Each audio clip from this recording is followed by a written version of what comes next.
গ্রামের মানুষগুলো মাটির জিনিসপত্র বেশি ব্যবহার করে, আর আমিও কিন্তু মাটির জিনিসই বেশি ব্যবহার করি রান্নার কাজে। আমাদের এদিকে যারা হাঁড়ি পাতিল তৈরি করে তারা কিন্তু হিন্দুরা বা পালেরা।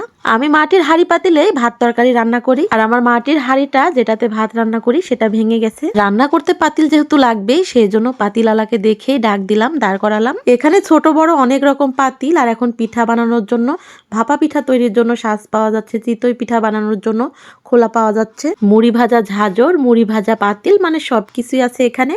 ভাপা পিঠা বানানোর জন্য 2 রকম খোলা আনছে। এক খোলাতে একটা পিঠা হবে, এই তো অনেক বড় পিঠা হবে একটাতে, আরেকটা আছে 3টা করে পিঠা হয়ে যাবে এক খোলাতেই। আমার ভাপা পিঠা বানানোর খোলা আছে, সেই জন্য নিলাম না।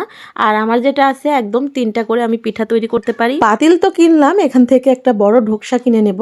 ঢোকসাটাও অনেকটা কাজে লাগে, সবকিছু কেটে কুটে রাখা যায়। আমার ভিডিওতে অনেক আপুরা মাটির হাঁড়ি পাতিল দেখে আমাকে জিজ্ঞাসা করে যে আপু আপনার মাটির হাঁড়ি পাতিল গুলো কোথায় থেকে কিনেন। তাদের জন্যই দেখিয়ে দিলাম, এই তো দেখুন বাড়ির থেকেই কিনে নিলাম।